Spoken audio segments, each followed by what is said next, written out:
نن خو بابا ډېر زیات خوشحاله دی ځکه چې دغه د نوي کالو بدي چې ده نه پکې جنګ شوی دی نه پکې خدای نخواسته مړی شوی دی خو بس هسې یوه بدبیني وه خو بس دغه د مشرانو نه مې قربان کړي انډیوالي کوله په ناقه به یې خبرې ورته کولې حجرې به یې ګرمولې چا به صابر ته خبرې کولې په ناقه به یې ورته ویلې که نه ما ته قابل د قبول دا زه ورته احترام زنده باد نو صابر جانه د نوي کاله ماڼۍ ته یوازې وخوړلې دغه د پټو نه او د ځمکو نه دا زراعت اوس راغلی ده دا واته لس کاله کېږي مڼې یې خورم ښه دا لس کاله چې حساب که ورپسې تره زوی دی حساب یې که نن معلومه که ورته په دې کې ورکړې ده چې یوه قطعه مو البته بیا په روپو له محمد صابر نه اخیستې په مقابل د 4 لکو کې مو څلورمه قطعه بیا ورکړې ده چې دا جمله دا مشرانو نه مې اخ زنده باد دي قربانم شم ټولو ته دې مبارک وي دریم نمبر حاجي صاحب سبحان دی رافاسیږي حاجي صاحب ملک زیارت ګل ته لونګۍ دی ورفسر کی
دوستانو سلامونه زه وایم داسې لکه یخ بادونه او د بابا سلامونه ومنئ نو دوستانو او هیوادوالو تاسو خو ګورئ چې دا کوم ځای دی دا چې دی خاک جبار ولسوالي ده نو دلته بابا راغلی دی تاسو خو په دې شا کې خو ګورئ که نه شاته دا خیمې لګېدلي دي او همدې تر څنګ چې دی د اسلامي اماراتو لوړپوړي چارواکي هم راغلي دي نو زه وایم دلته یوه موضوع وه چې بدي نوي کاله چې دی په دې موضوع باندې لیدونکو وتې دي خو نن چې ده دلته فیصله ده یعنې فیصله چې ده ښې ته روانه ده نو نن غواړم چې بابا تاسو ته دغه فیصله د نوي کالو چې دی دا پای ته ورسوي ځکه چې دا د خوشحالۍ موقع ده خو زه وایم ګوره بابا چې دی یوازې پرې نږدې یو ځل چې دی دا په میرویس یوټیوب چینل ته هم سر ورښکاره کوي او که چا سبسکرایب کړی نه سبسکرایب یې کوي او هغه د غوا والا ګڼګڼۍ د هغې ته هم یو ټنګ پسې ورکوي او یو ګوتمم ورکوي چې تر څو بابا خوشحاله شي خو زه وایم د خپرونې تر پایه پورې له ما سره ملتیا وکړئ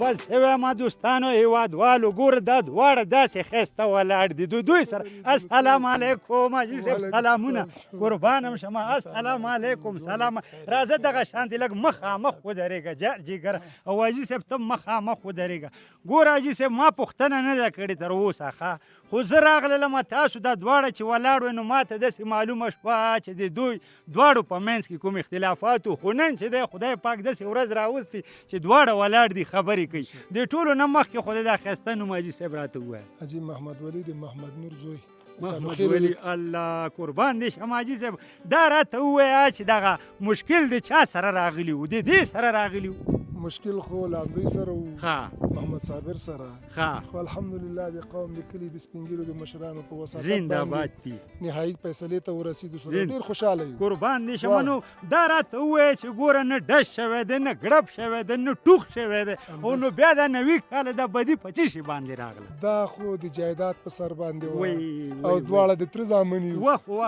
وخ کله به ده ویل د ما ده ما به ویل د ما ده زنده‌باد خو الحمدلله د قوم د کلي سپین ږیرو مشرانو هغه حقایق وکتل او راټول یې کړل او موږ ته یوه نهایي فیصله په لاس راکړه ډېر خوشحالي ترې د قوم د سپین ږیرو نوم نړۍ مننه او ډېره خواري یې راسره وکړه حتی 3 میاشتې وخت یې تېر کړ نو نن دې نتیجې ته ورسېدو چې موږ یو کور یو موټی یو لاش زنده‌باد راځه قربان د ښایسته نوم دې تا هم راته مخامخ کمرې ته محمد صابر ده ګل خان زویم د تلخیل کلي اوسېدونکی ښه او حاجي صاحب زما تره زوی دی نو دا خو داسې مطلب دی وا صابر جانه ګوره که حاجي صاحب نه وي نو داسې ووایه چې ستا دا یو لاس نشته ځکه چې دا خو د بدن دواړه غړي دي که نه ښی لاس او چپ نو صابر جانه دغه بدیم نوي کاله په څه شي باندې راغله خبره ځکه په جایداد وه په جایداد باندې ته ویلې چې د ما ده او ما ویلې چې د ما نن حقایقو ته ورسېدو کور د ودانې مشرانو کې را خدای دې آباد لري آبادي هم سرلوړي لري کور د ودانې نن دا موږ مشکلو ته پای ټکې مونږ ترې ډېره منندوی کې حالات نو صابره دا راته وایي چې مخکې به کله په دې پولې پټي باندې به ګرځېدې دغه شانتې خوږې خبرې دې کولې که نه یو بل ته به م تروش لیدل یاره مخکې مې ګمان نه سي خو اوس الحمدلله ما ورور اوس خوشحالي ده ګوره زه دا وایم صابره ګوره دا شیطانانو مه منئ ښه که نه دا شیطانان دي ګوره تره زمن څه شی ګوره دا ورونه اکثر چې ما لیدلي په پښتنو کې چې دی چې چا سره مې بدي ده د تره زوی سره نو تره زوی خو ورور ده که نه صابر نو دا راته وایي صابره دغه مځکه چې مخکې وه چا سره وه د دې فیصلې نه مخکې دا ما سره وه دا سره وه ما سره مځکه وه ما سره ذولیت و نن چې دغو خلکو هغه وکړله چې دغه څه فیصله کړې ما ته قابل د قبول دا زه ورته احترام زنده‌باد نو صابر جانه د نوي کاله ماڼۍ ته یوازې وخوړلې دغه د پټو نه او د ځمکو نه زراعت اوس راغلی ده دا واته 10 کاله کېږي مڼې خورم ښه دا 10 کاله چې حساب که ورپسې تره زوی دی حساب یې که نن یې معلومه که ورته هغه د نوي کالو زور نن تې وباسه څنګه دی زنده ودلې ده حاجي صاحب وایي چې ما بخلی نو زه وایم قربانم شم د تاسو نه ډېره مننه صابر جانه او حاجي صاحب تا نه هم ډېره مننه نو دوستانو ګوره دا اوسه پورې چې دا جرګه روانه ده نن مشران ناست دي یعنې دغه د کلي او د ولس ډېر غټ مشران دي نو دغه شانتې دوی ما ولیدل ما ویلې دوی سره خبرې اترې وکړم ګوره د بابا خپرونه به دوام لري بیا ځو نن هلته جرګې ته ښه هلته به د مشرانو خبرې واورو نو یو مچوکه صابر جانه مخالله زین اوس خوږ شوی مخکې تروش وي اوس خوږ حاجي صاحب قربان مخالله وخ خواږه خلک دي خو زه وایم د بابا سره تر پای پورې ملتیا وکړئ زر کې منې به مې ښه نن دې چې دی د نوي کالو بدي ما سره پاتې صحیح ده که نه قربان راځئ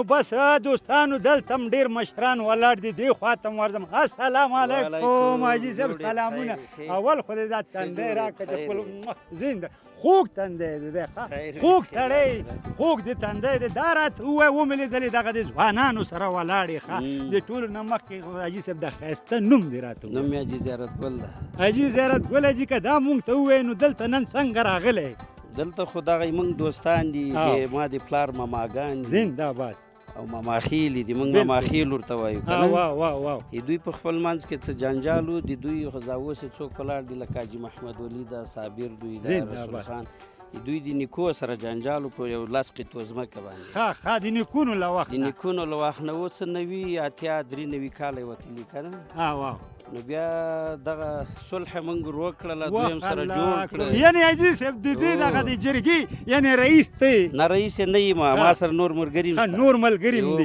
یعنې دا فیصله حاجي صاحب د تاسو په لاس کې وه. داسې اوس ډېر کسان نه وو چې موږ رئیس هم پکې معلوم کړو، معاون هم پکې معلوم کړو، که نه داسې چې نه وو. هغه د وروري جرګه و، د پانډیوالي هم سره خلاصه کړه، مخالفت هم دی جرګې والا د خلکو منځ کې نه ده راغلی. زنده باد دي. هو نو حاجي صاحب دا راته ووایه چې دا فیصلې باندې تاسو څومره وګرځېدئ، څو کاله څو میاشتې څونه پکې ستړي شوئ؟ کلونه خو نه دي کې تېر سوي، 2 میاشتې به سوي تقریبا، یو 2 میاشتې یا 3 وو. داسې اوس دلته موږ په خلکو کې یو رواج داسې هغه حقیقت خلک نه وایي. دلته یو داسې شاهدي چې په سترګو یو شی لیدلی که نه، نو هغه شاهدي. یو داسې چې پلاني ویلې دا کار داسې وو که نه، هغه باندې خو بیا نه کېږي، نه فیصله پې کېږي، نه شاهدي قبلېږي. چې پلاني داسې ویلې اورېدلې مې دي، په اورېدو خو نه کېږي، په لیدلو کېږي که نه. نو موږ ته چا داسې پوره کار او کره اسناد او شواهد په لاس را نه کړه. موږ ډېرو سپین ږیرو نه پوښتنې وکړې، خلکو نه مو وکړې. بیا دا موږ تاسو ځمکې چې کله داود خان راغلی په هغه وخت کې چې رئیس جمهور سوی دی، یعنې جمهوریت چې اول جوړ سوی په افغانستان کې که نه، نو دا ځمکې بیا ثبت کړي، راجستر کړي دي، اراضي کې ثبت سوي دي، هر چا په نوم دي. نو دوی د دواړو د محمد رضا او د فراز د پلار د سردار دوی په شریکه د لاس قطعې په شریکه دي، هلته ورته لیکلي شریک یې که نه، یا د پلاني دعوه ده ورسره، داسې یو شی و. نو موږ هم بیا لازم وګڼله چې اسناد خو نسته، بل شی هم نسته، او شاهدان هم داسې نه دي. دلته خو یو بل سره بیا دا کلی چې و، دا نیم یو طرف ته سوی و، نیم بل طرف ته سوی و. څوک حاجي محمد ولي سره انډیوالي کوله، په ناقه به یې خبرې ورته کولې، چا به صابر ته خبرې کولې، په ناقه به یې ورته ویلې که نه.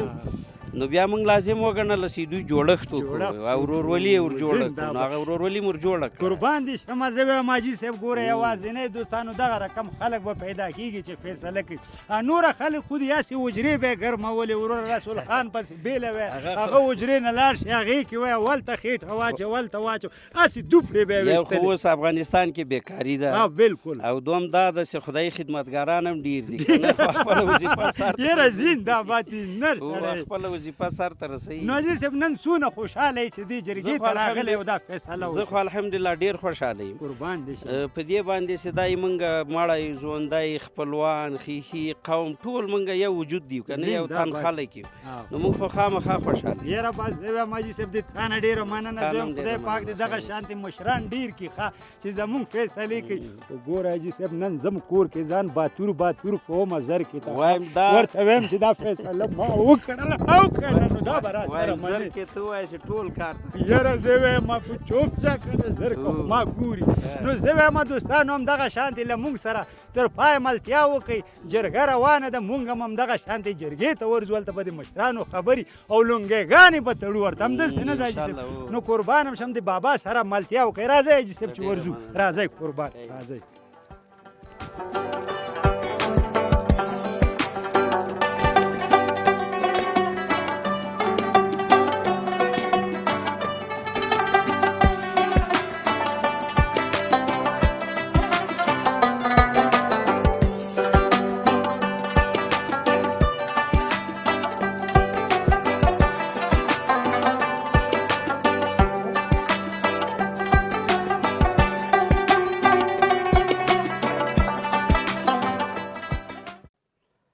بسم الله الرحمن الرحيم.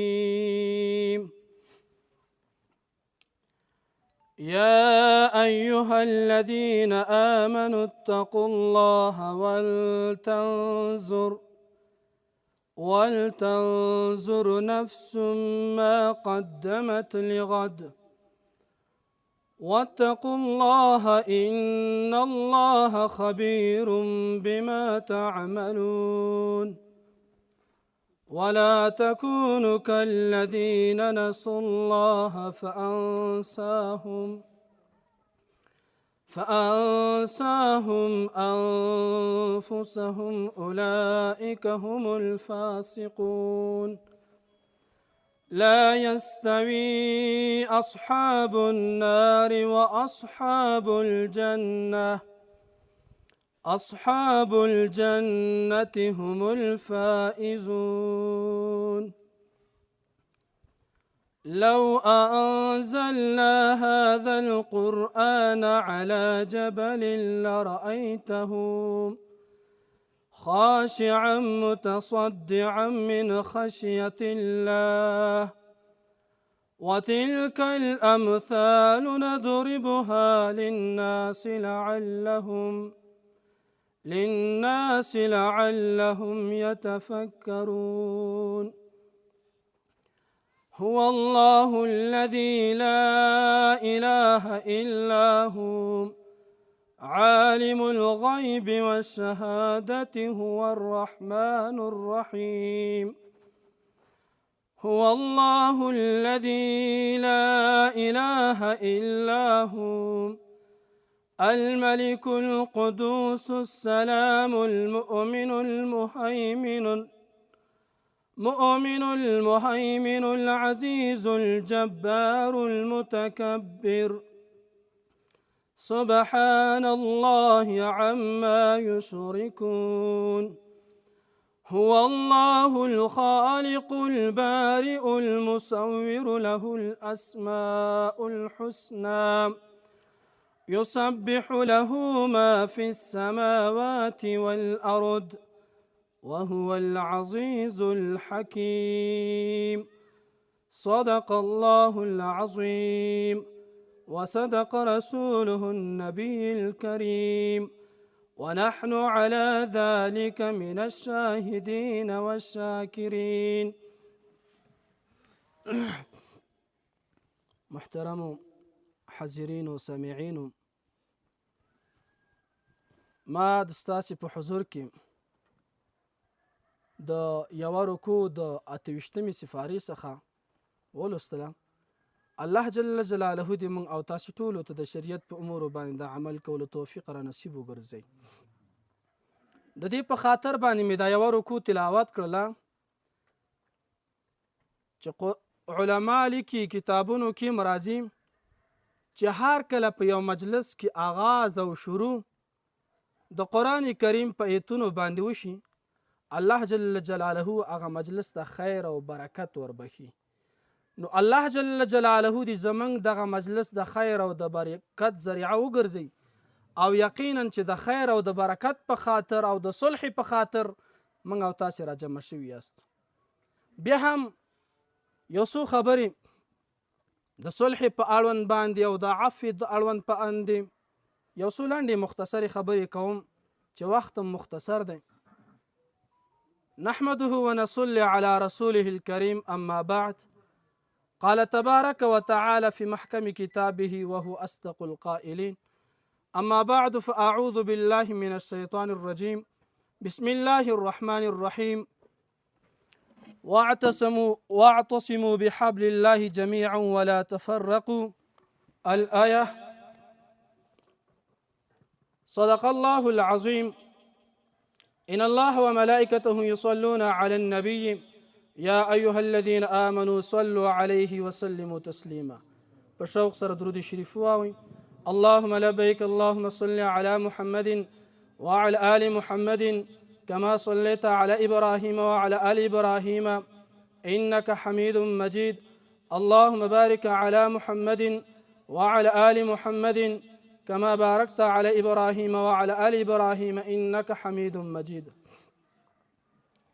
محترم و حاضرین و سامعینو، الله جل جلاله دې د ستاسې دغه راتلل سبب د خپل رضا وګرځوي.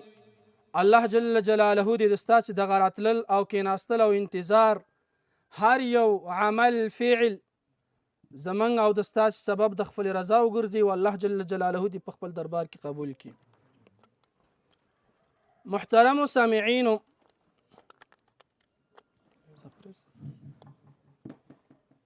اولا دا خبره صلح په شریعت کې څه حیثیت لري.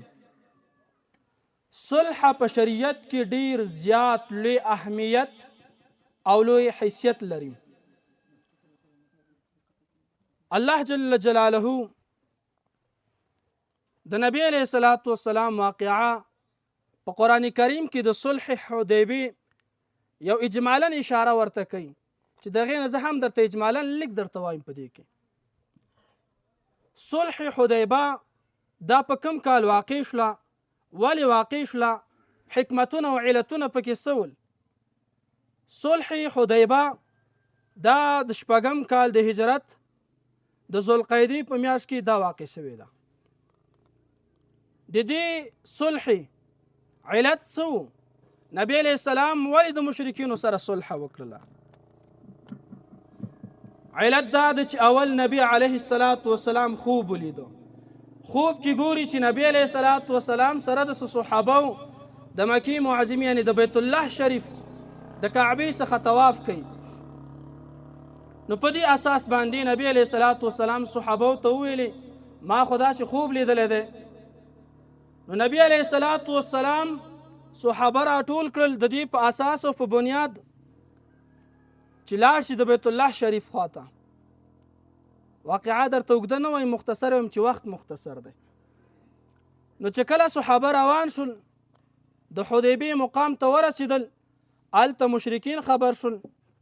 نو مشرکین د نبی علیه السلام او د صحابهو مخنیوی وکړو، پرې نه ښود لپاره د عمرې چې عمره وکړي. چې کله عمرې ته یې پرې نه ښود، په دې وخت کې د صحابهو څومره ول؟ 1400 یا 1500 صحابه په دې صلح کې.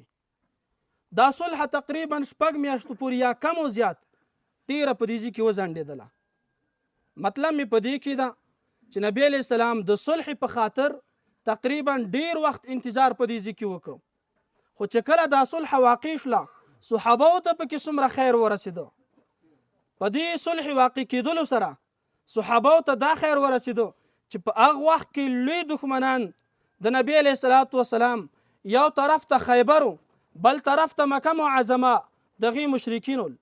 که صحابه په خیبر حمله کوله نو مکې معظمې دفاع کوله.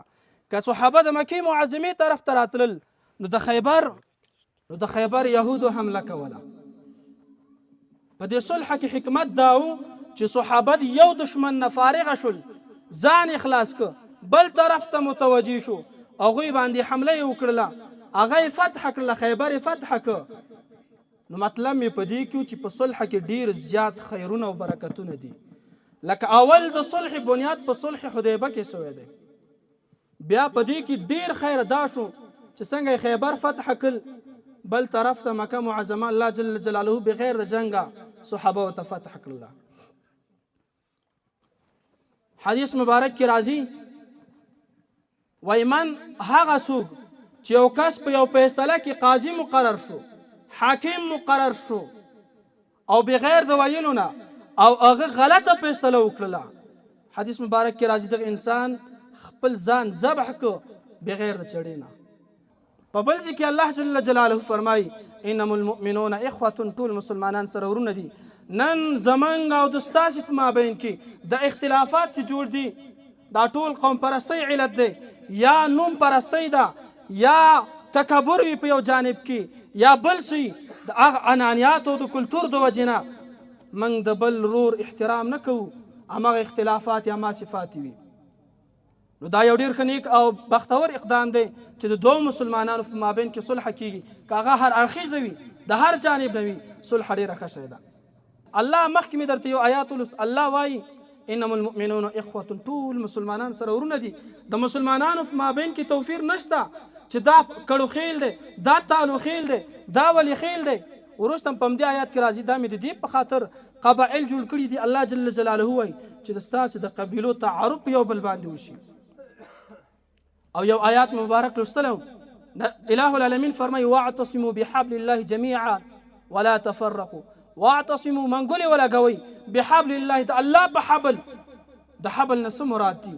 علما پکې یو تفسیر دا نقل کوي چې دلته د حبل نه مراد رسی ده، یا د حبل نه مراد قرآن کریم دی، بحبل الله د الله پر رسی، او دلته د حبل نه مراد قرآن کریم دی. د قرآن کریم په احکاماتو منګولې ولګوئ. ولا تفرقوا، تفرق، دلبازی، قوم بازی، قوم پرستی، دا اختلافات دا مکوئ. جميعا ولا تفرقوا، الله وی ټول منګولې ولګوئ د الله په حبل باندې جميعا ټول، او تفرق اختلاف مابین کې مه پیدا کوئ. نو الله جل جلاله دې دا مجلس د خیر مجلس وګرځي، او یقینا د خیر مجلس دی. خپلو خبرو ته په همدې باندې اکتفا ورکوم. واقول قولي استغفر الله لي ولنا ولكم ولسائر المسلمین.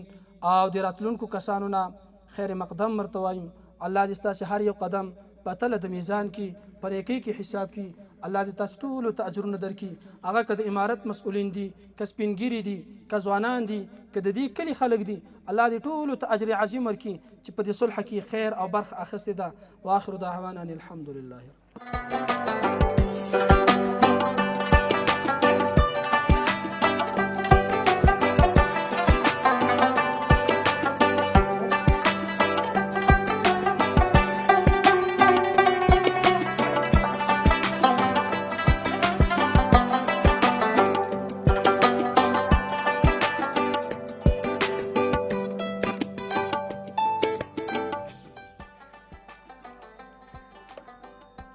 د قاري صاحب نه ډېره زیاته مننه چې ډېرې ښکلې خبرې وکړي د سولې په اړه، او بیا هم دې تر څنګ چې دی دغه د مجلس پیل چې دی دغه د قرآن کریم د تلاوت نه وکړو.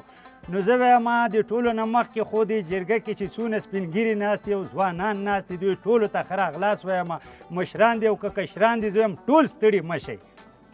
نو زه هم ډېرې خبرې به زم نه کوم. نو اوس مونږ بلنه ورکوو ډاکټر صاحب نقیب احمدزي ته چې راشي دغه د جرګې فیصله تاسو ته وړاندې کړي او همدې تر څنګ یو لنډ معلومات درکړي.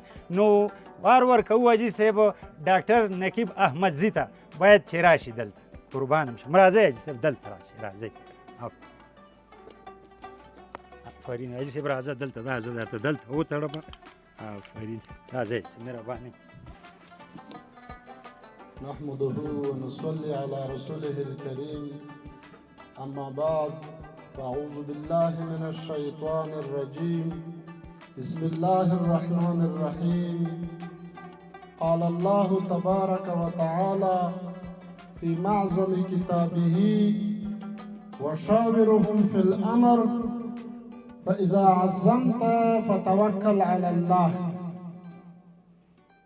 وهكذا قال النبي صلى الله عليه وآله وسلم ارحموا من في الأرض يرحمكم من في السماء. عزت منو الله سبحانه وتعالى في قرآن عظیم شان کی فرمائی وشاورهم في الأمر فإذا عزمت فتوكل على الله. تاسو مشورې وکړئ، د مشورو نه بعد په الله باندې توکل وکړئ. په همدغه مت کې جناب محمد رسول الله صلی الله علیه و آله وسلم فرمایي ارحموا من فی الارض یرحمکم من فی السماء. مفهوم یې دا ده چې د مځکې مخلوقه تاسو په خپلو ماتحتو باندې رحم وکئ چې د اسمانونو مالک په تاسو رحم وکړي. په بل ځای کې جناب محمد رسول الله ارشاد فرمایي وای مثل المنافق كالشاة العائرة بين الغنمين تعير إلى هذه مرة وتعير إلى هذه مرة. امید لرم دلته ټول نابغه سپینګیري علماء کرام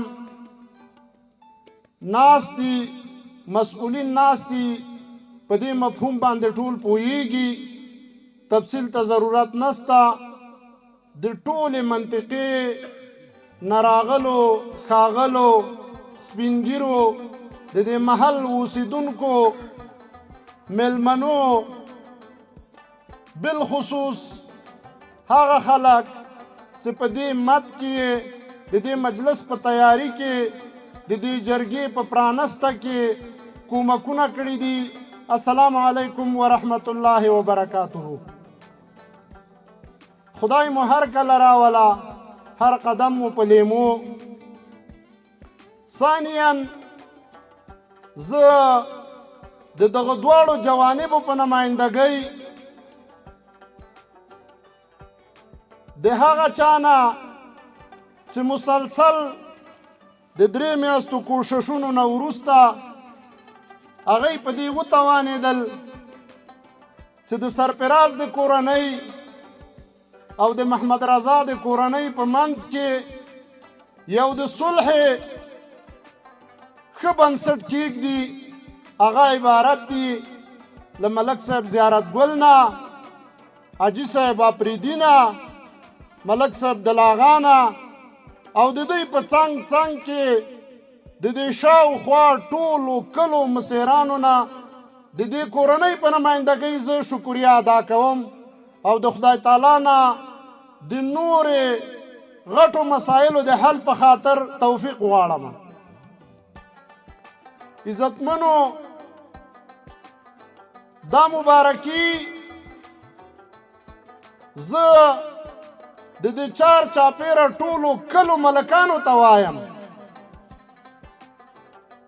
له هغې نه راوروسته زه د دې دوه کورنیو ټول هغه ورثې ته مبارکي وایم چې هغوی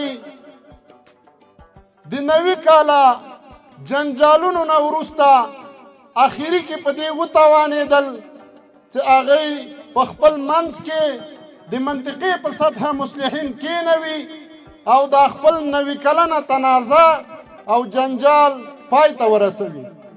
کور مو ودان، بچای مو لوی. عزتمنو،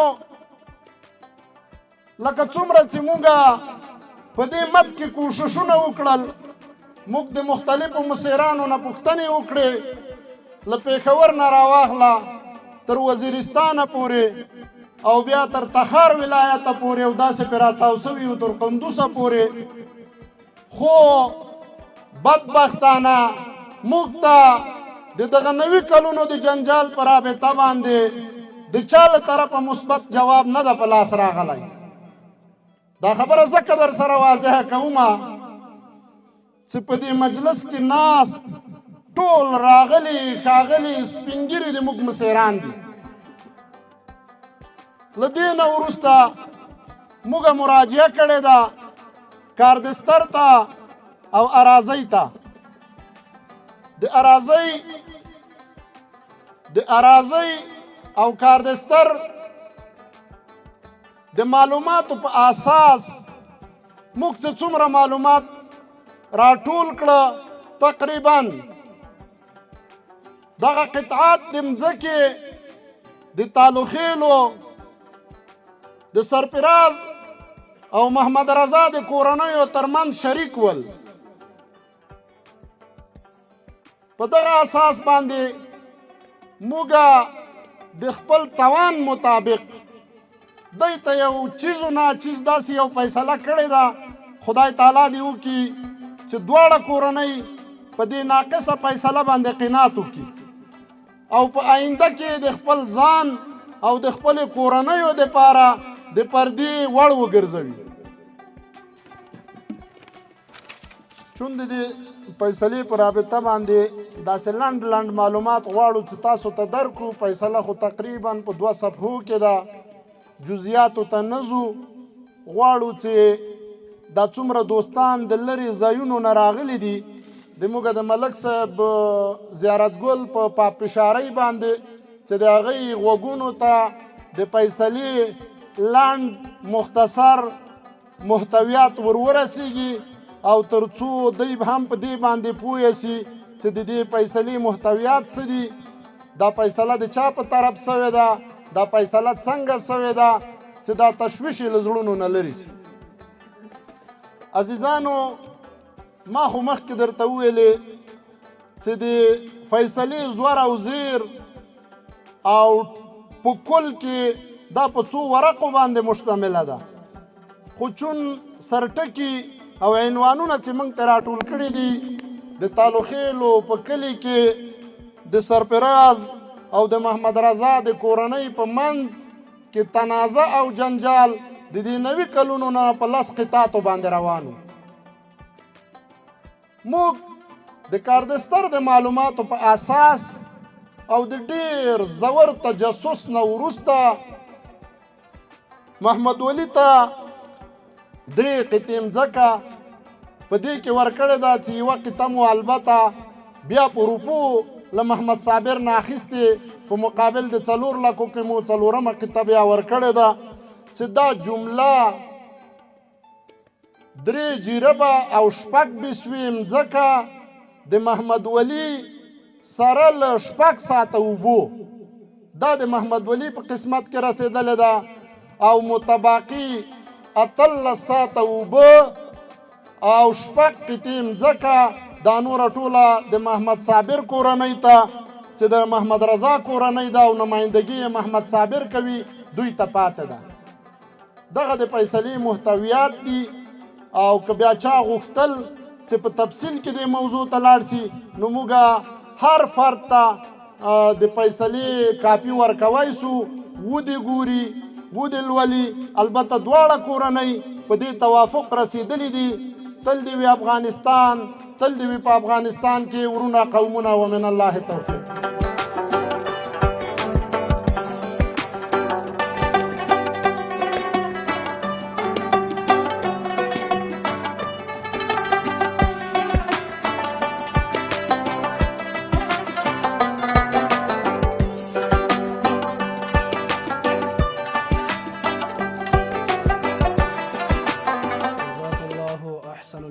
د ډاکټر صاحب له طرفه چې یقینا حاضرینو ته دغه د صلح پای ټکی او هغه مهمې خبرې هغه بیان کړلې خو بیا په بل طرف کې د امارت د مسؤلینو له طرفه د امر بالمعروف په شعبو کې د هغوی نه مفتي صاحب سبحان الله ته بلنه ورکوم چې د دغې صلح مبارکي دواړو جانبینو ته وړاندې کوي د دې په خاطر باندې مفتي صاحب ته بلنه ورکوم چې میکروفون طرف ته قدمونه مبارک راپورته کړي نحمده ونصلي على رسوله الكريم أما بعد فأعوذ بالله من الشيطان الرجيم بسم الله الرحمن الرحيم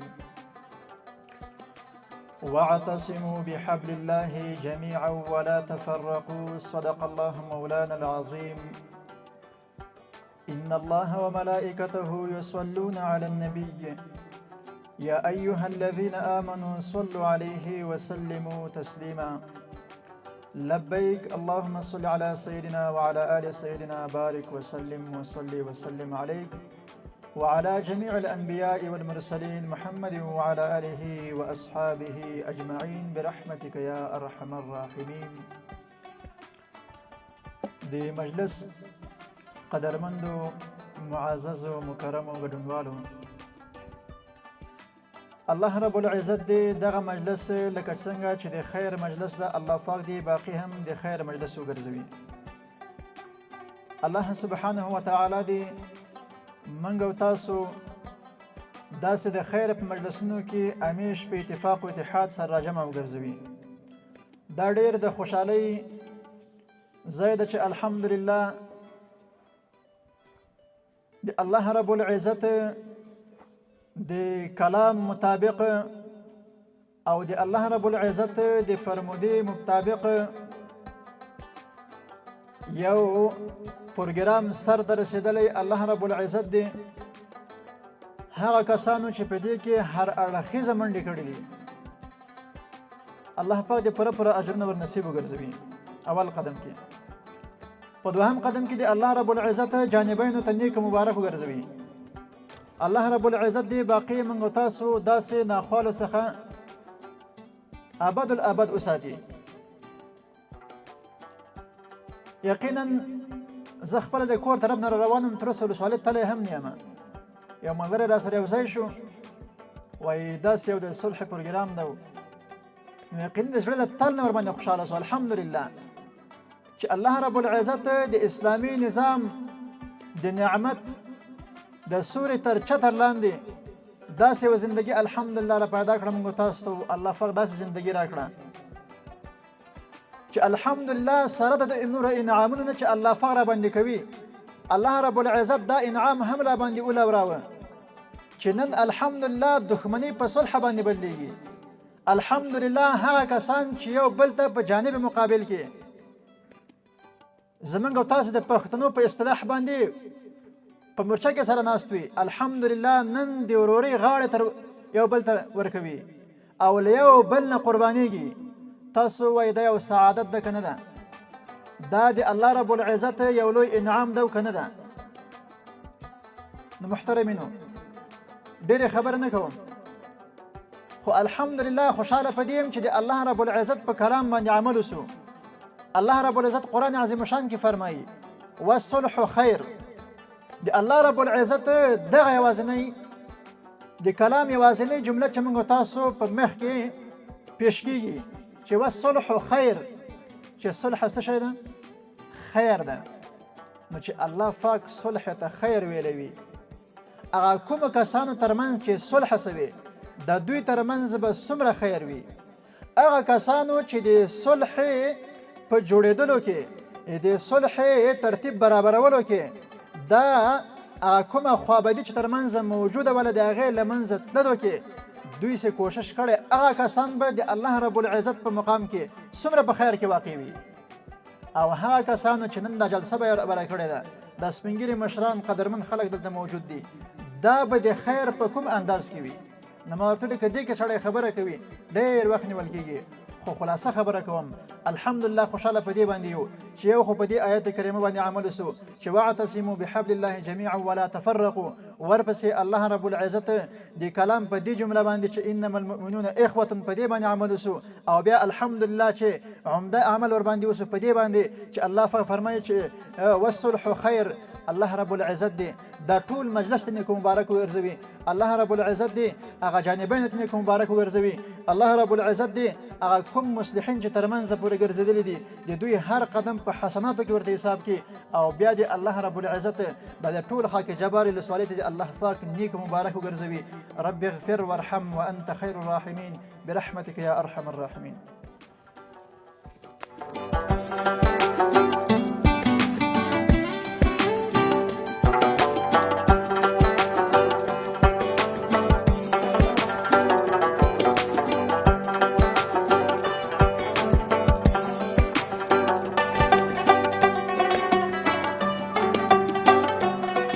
زه وایم دوستانو لکه څنګه چې ما درته وویلې چې ماشاءالله نن د سولې خبره ده ښه.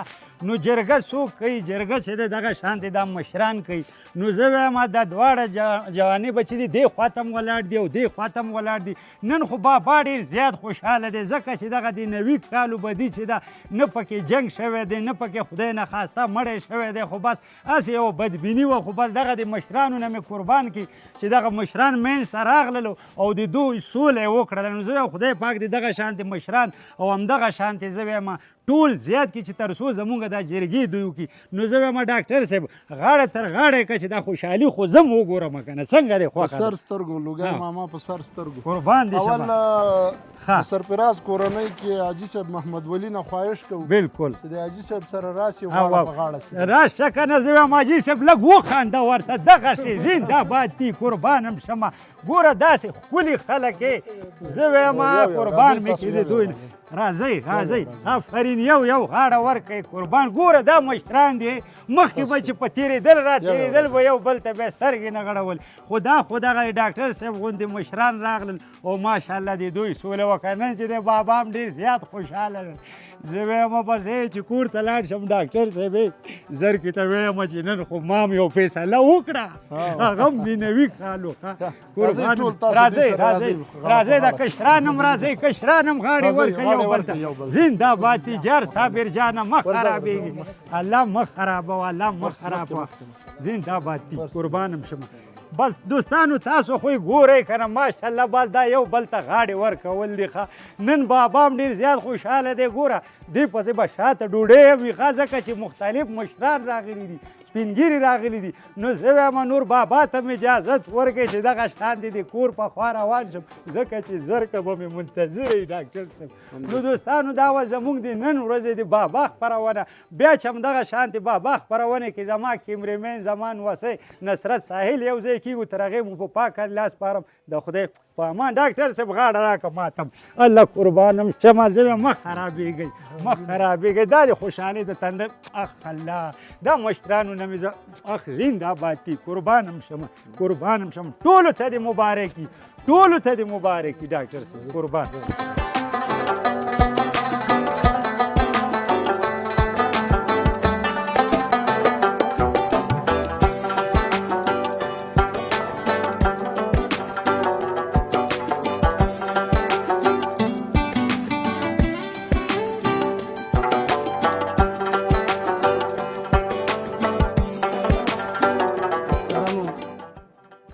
کومه فیصله وشوله هغه هم پای ته ورسېده. الله جل جلاله دې زموږ او د ستاسې د راتلل سبب د خپلې رضا وګرځوي. د فیصلې په اخره کې بعضې لونګیګانې چې سالسینو ته هغوی ورپسې ورکول کېږي، نو د بعضو له طرفه نوم یې اخلم او هر یو به راځي هغه ته به لونګي ورپسې ورکوي. سپین ږیری بابا ګل پاچا صاحب هغه به ډاکټر صاحب نقیب الله احمدزي صاحب ته لونګي ورپسې ورکوي. ډاکټر صاحب نقیب ته به لونګي ورپسې ورکوي، د خوشحالۍ په خاطر باندې ده.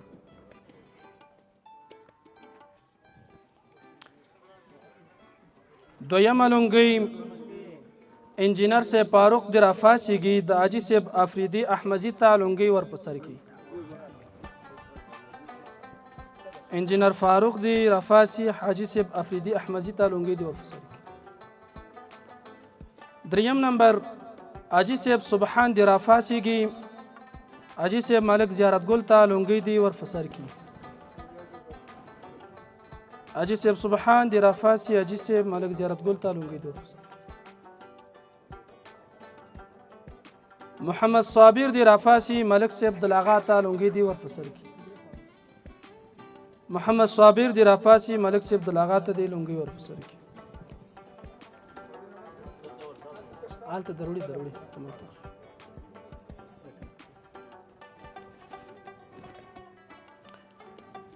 په آخره کې مفتی صاحب محترم معشوق دی رافاسیږي،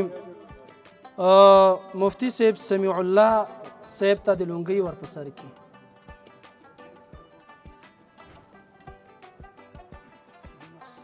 دا زموږ د اختتام او د پروګرام آخري پای او ټکي وي چې په دې باندې سرته ورسولي.